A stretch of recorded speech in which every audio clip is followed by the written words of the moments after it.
How you doing, Ron? I am excellent, Addison. Thank you for asking. How are you doing today? I'm doing great. Yeah, Had a good week. Came off of the holiday weekend.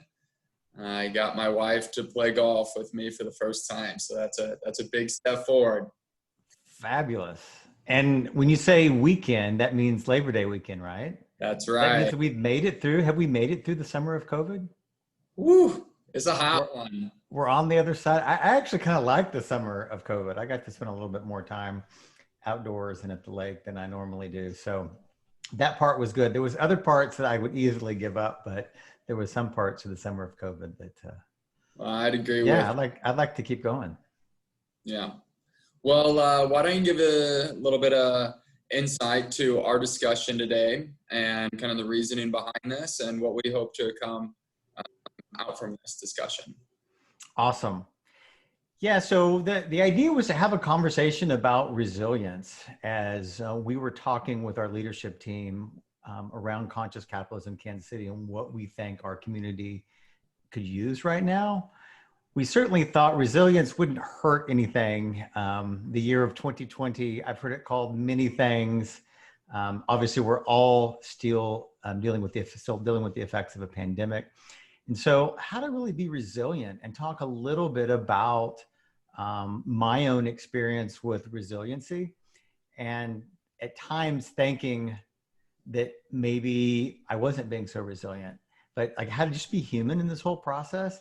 And then thinking about, okay, what are the building blocks and how does the structure of conscious capitalism actually help individuals and then individuals become collective organizations really be able to set themselves up for resiliency. And I think right now is a really good time for people to ask themselves, how resilient am I? How resilient is my organization? And if the answer is not very, I think it's a completely fair answer. But then we get the opportunity as individuals to go, you know what, I'm going to change that. So the Yeah. next time next time there's a storm and I need to make sure that I'm bending in the wind and I'm not breaking, that I've got the tools to be able to do that because it's a practice, I believe. Yeah. Well, I'm looking forward to this. And like I said, just having a candid, honest, open minded conversation about resilience. How do we do this as individuals and then charge forward as an organization? With that being said, let's kind of jump into these questions and give us a little background and some insights on your personal journey and just really the power of consciously navigating what you have gone through these last few months. So as the really it's I'm going to say it's been twofold, but it might be three, four, or five. I don't know. It might continue like all the different aspects of navigating through the pandemic. But first and foremost, my job is the Chief Enrichment Officer for Redemption Plus.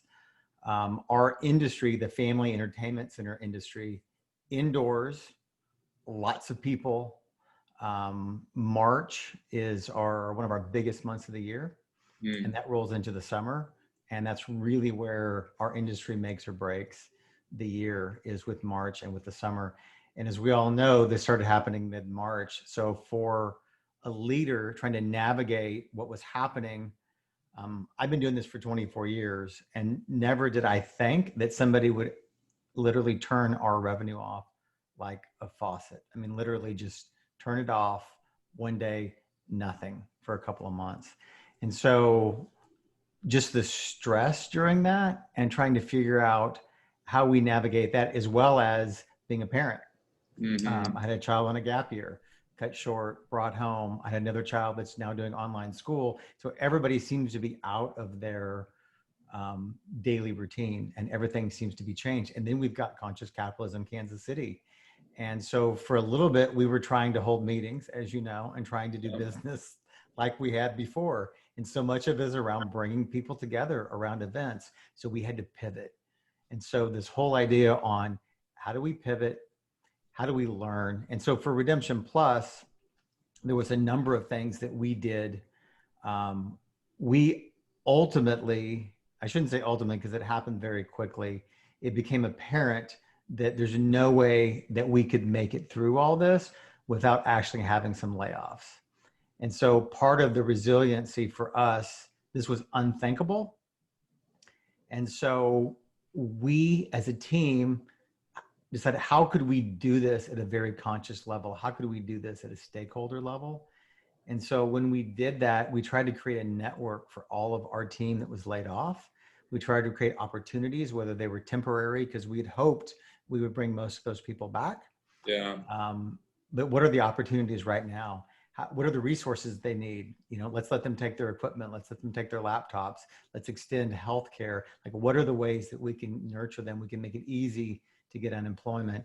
We can really keep them together, because we were told that they were very isolated at that point. And so we were able to keep them together and think about a very conscious way to do that.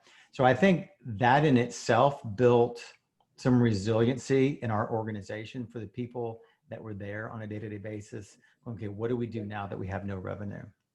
Yeah. Really, we turned to our purpose and our core behaviors. What was really that purpose? What's that? What was that purpose? Enriching lives through insights that empower. And so that true north, I mean, we use it. It's easy in times of good, but when things are tough and we have no revenue coming in, and you look at enriching lives through insights that empower, like, what is the next thing to do? And one of our pivots was, how do we get our toys and products into the home market? Because people still need to incent their kids. People are now at home with kids. And then how can we do good? I just kept thinking, how can we serve? Yeah, okay. Because that's who we are. And then it would come back to, okay, we don't have any revenue and this is going to cost money. And we did set up a program that lasted for about 4 to 6 months, selling to the home market, helping Ronald McDonald House. And so I think all of those things really helped our focus on, how do we continue to navigate? How do we learn? How do we become a rapid growth company? And how do we figure out what is next in this new environment? Because everything is changing so very fast. That's great. And a little bit I know about you and just the company. Was there a sense of this culture and this loyalty of a family that really kind of built this resilience? One way or another, we're going to get through this together, as cliche as it might seem, but subconsciously, it sounds like you guys really united. Absolutely. And one of the things that I think is so important, because when we talked about having this conversation, the first thing is, okay, what's the value that I can add? What's the perspective? And were we really resilient? Because there's times where it feels like the wheels just completely fell off and we weren't resilient at all. But then ultimately, I think it comes down to the things that we practice on a day-to-day basis. And so I feel that the model of conscious capitalism, and as I put all this together, it occurred to me that the structure, purpose, and conscious leadership. So individually, if we focus on being resilient and we focus on being conscious leaders, then that helps to build a conscious organization that we can then engage with our customers, employees, vendors, environment, whatever it is, as stakeholders.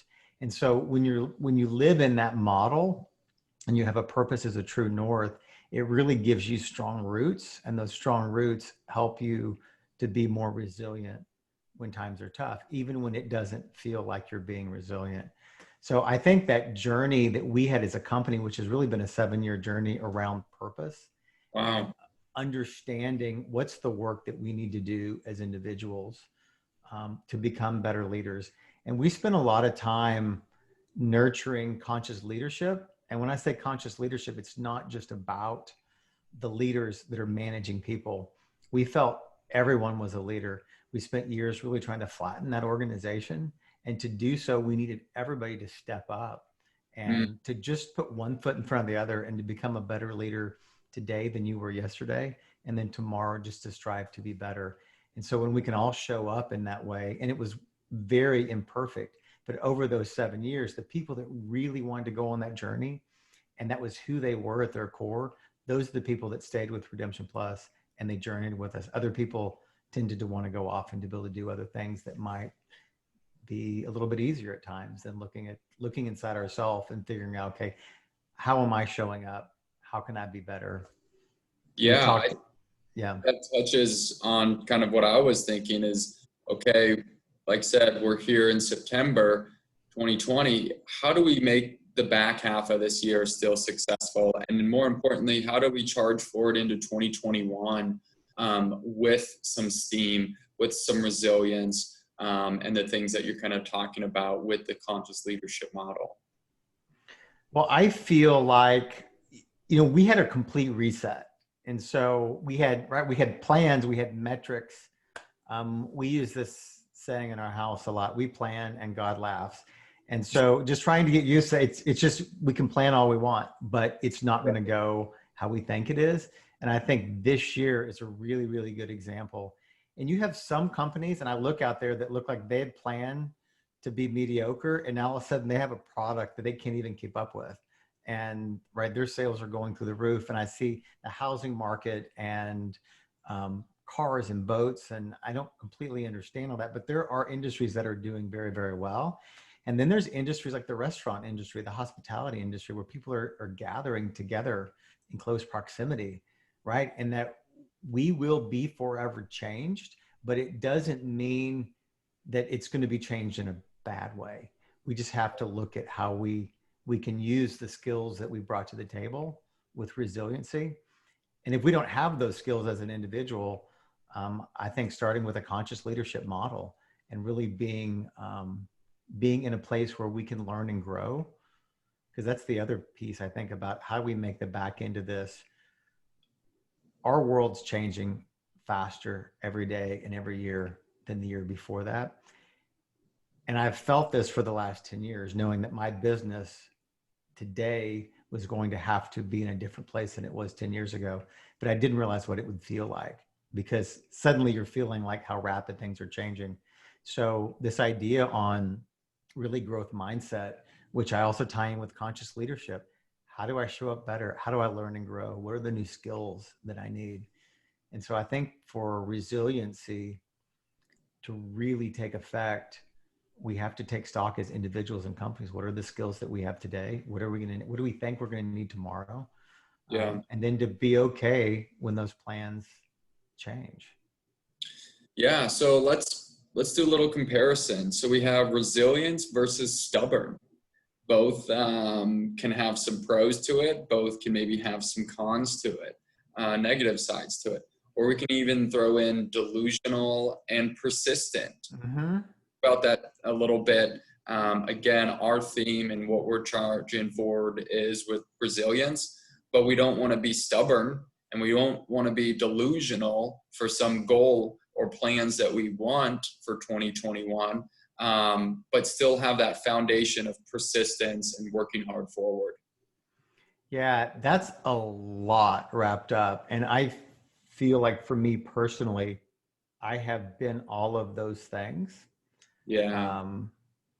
And one of the things that I feel like as a leader, persistence is something that I've always been good at. But at times that persistence was just stubbornness, or it was, I'm going to show you this is going to work if it kills me. So when I think about all that, and this is going to sound like we'd already rehearsed this, but we haven't even talked about this. I do think when you were working on yourself and you were doing your work as a leader, then I think it's easier to become persistent, and that leads to resilience. Stubbornness, I think, is coming from a place that I'm right and you're wrong. Almost like ego is the first Like, focus. absolutely. Yeah, absolutely. It's so much about self. So I think when I think about especially stubborn, delusional, those are really me-centric. And I think persistence starts to elevate resilience. That's something we can do individually and we can do as a team. And I think the more that we are of service to others, the more that we are, whether it's servant leaders, if we're actually leading a group of people, or we're just giving back to our community, or we're just doing our daily bucket work, which I would call meditation, making our bed, the basic things that we don't really want to do every day, but help to make us better. then I think that pushes us more towards the place of resilience. Because to me, with mindfulness, with clarity, and meditation can bring clarity, and space can bring clarity, then I think you understand when you're being stubborn and when you're being being resilient versus stubborn. Yeah, you get out Does of that your make own. sense? Oh, totally. Get That's, out of your own head, get that ego and self-centric kind of mindset, flush that out, get a clearer perspective, and have persistence and resilience. To me, it reminds me of a quote, which is it about growing the size of the pie or looking out for how big your slice of the pie is? And when we talk about industries getting fat and growing, and then individuals within that, are we looking to better off the greater good and make the pie bigger? Or are we still kind of that ego, self-centric, I'm persistent in doing this because I want to make the money and my slice of the pie needs to be bigger than anyone else's. Because the world right now will tell you to be defensive and protect what you have and gain ground when every step of the way that you can. But as conscious leaders, you really have to kind of step back and say, okay, what does the pie look like versus my slice of the pie? yeah, I think that is profound. And I think if we can answer that question collectively as a society, it would change absolutely everything. I was listening to a podcast and yesterday, and there was a former monk. And the quote that I will share, hopefully I get this close to right, is that we are wired for service, but we're taught greed. So as humans, we are wired to connect and to be of service to each other. And so we're wired to grow the whole pie, but that's not what we're taught from a very, very young age. And I would tell you that when I started my career, it was about how do I make my slice of the pie bigger? Really? Okay. And because I couldn't see the rest of the pie. Yeah. I'm just thinking about that. And it's really interesting. But I believe wholeheartedly that the only way to build people, planet, profits is to build the whole pie, to look at the system, to realize that for many of us, we have enough. Yeah. And I'm somebody that comes from a place that I never really have enough. There's always something else that I want. I've got, goals and, but when I stop, and this year's really made me stop and think, I'm really, really lucky. I'm lucky the health of my family, the opportunity that my kids have, the connections, just the Conscious Capitalism Network. I mean, there's just so many bonds there. Yeah, I would say most people would be honest and say your slice of the pie already is probably pretty good, and have gratitude for what you do have. And sure, you can have aspirations for goals and achieving more in your life, but again, be conscious, step back, have a sense of gratitude, less ego-centric. Which that kind of moves into one of your favorite quotes. If I'm not the problem, then there is not a solution. Talk to us a little bit about that. Maybe reflect on your journey or society, where we can be. Yeah. So I heard that I'm part of a group called The Exchange Approach. Okay. And John Berghoff, I was in an online event and he threw that out. And I've looked it up and tried to figure out where this comes from. And there may be an actual origin, but I'll see people that said, oh, so-and-so said this, but then it's been changed. Or Gandhi actually said something like it, but not quite. But regardless of where it came from, I think this idea that if I'm not the problem, there's no solution. Mm-hmm. I was an individual that spent many years completely angry and frustrated at the absolute incompetence of others. In fact, as an organization, early on, we had a practice to collect other people's incompetence because that made us feel more confident. And looking back, that's absolutely asinine, because when we take responsibility, even if Yeah. it seems out of our control, there's always something that we can do. And when we realize that we have the power to change any situation around us, then suddenly that's really freeing and it changes everything. And I really think that the world that we're in today, if everybody just lived by that philosophy, and we talk about this a lot in our family, and my wife always looks at me and cringes and she's like, I hate that, but I know it's absolutely right. And sometimes it doesn't feel very good because you're in a situation you just want somebody else to be responsible for this. And you're like, oh yeah, I Yeah. could have done this different, Get right? get that finger and point out there to those Yeah. people. So Yeah. I just think it's so profound. And since I heard that last spring, it just really echoes with me almost every day. I think about when I misstep on something, or there's a conversation where I want to go and tell somebody how they've gotten in the way. How do I have more empathy in that? How do I reverse that? And I also think that ties greatly into this idea of resilience, because if we can be our own source of power, then that helps to make us resilient. And then we make our families more resilient. We make our companies and our communities more resilient. Yeah, I totally agree. Well, I think this has been a good conversation. Some great topics that we've touched on. Again, first and foremost, we want to be a resource to the greater conscious capitalism community and what we're doing here in Kansas City. But maybe as we kind of sign off, let's leave some people, letting them know where we're headed here in Kansas City, our local chapter. Again, resilience is a big theme of ours, but we have some events coming up, September and October, newsletter. So you want to highlight a little bit as we kind of close out this conversation? That'd be great. Yeah, is what I'd like to do is just this idea of resiliency. What we decided as a leadership team, and we started the beginning of the year with a more formal, like we have a board and we have a board chair, and we decided to really mimic the conscious capitalism model and try to flatten that. And so we're a little bit smaller. We had a little bit of a leadership change. I took back over as, what I would say, the head of our group, or we're a team, right? We're not a board, there's not formalized. And we really Right. looked and had this conversation with everybody. I'm like, what are you passionate about? What can you bring to the community? We feel that we've all been stuck in our own worlds and we've really let the Kansas City community down. So we decided, let's bring a theme of resilience. So that's our starting place. So from this point in mid-September through the end of the year, we're going to bring you stories of resilience. We're going to bring you programming. We have an amazing conscious leadership event happening on October the 13th from 2 to 4 p.m.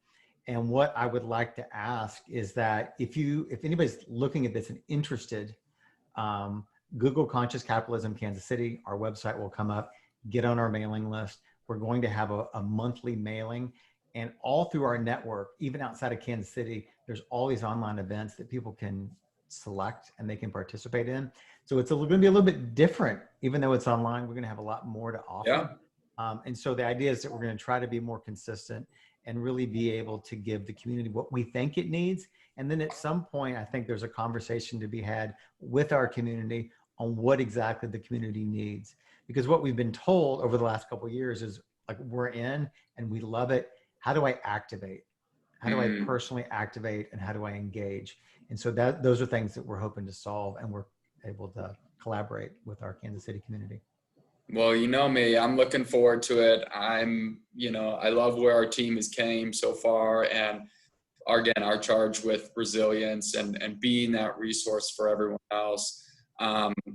Comment, respond back. We are definitely here. We want to be more connected than ever, whether it's through our newsletter, like Ron said, social media posts, and our site. So, well, Ron, I've once again enjoyed this, our friendship, but just having a conversation like this, I know for me, feels good, feels real good.